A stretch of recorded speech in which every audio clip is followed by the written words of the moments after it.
Hello' guys, good morning. কি খবৰ? আশা কৰোঁ চবেই ভালে চাগে।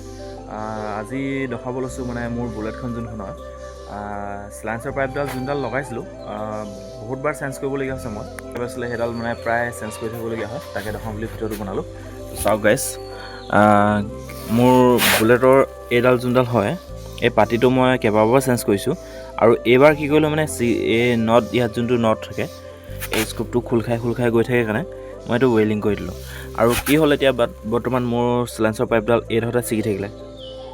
এইটো ছিগি থাকিলে চাওক গাইজ।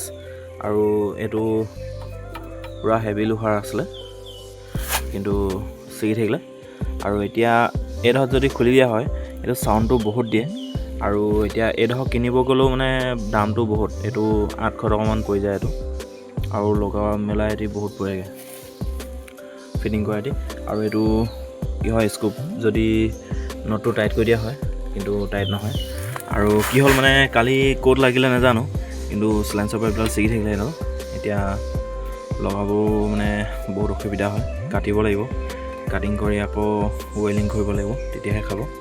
আৰু এতিয়া এডাল খুলি দিব লাগিব ইয়াতে গাইজ, নহ'লে ক'ৰবাত যদি ছিগি যায় বা ক'ৰবাত গাড়ী চাড়ী আহি থাকোঁতে যদি মই আগত যাওঁগৈ, পটককৈ যদি চিলাইন্সৰ পাইপডাল খাই যায়, তো গাড়ীৰ কাৰণে অসুবিধা হৈ যাব আৰু মোৰ কাৰণে অসুবিধা হৈ যাব।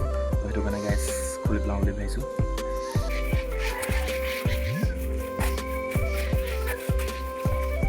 গাইজ এইফালে এইডালো চেফগাৰ্ডডালো ছিগি থাকিলে। কাম বহুত আছে বনাবলৈ কাৰণে বাইকখনৰ। চেফগাৰ্ড ছিগি গ'ল আৰু ছিট কভাৰো ফাটিলে। প্ৰায় বনাবলগীয়া হৈছেগৈ আৰু 12,000 বনালোঁ। তো এতিয়া আকৌ এইবছৰ আকৌ ভাল কৰিব লাগিব। বহুত বেয়া হৈছে চলাবলৈ। তো এবাৰ ভাল কৰিম বুলি ভাবিছোঁ গোটেইখিনি। তো আজিলৈ ভিডিঅ'টো বাই গাইজ।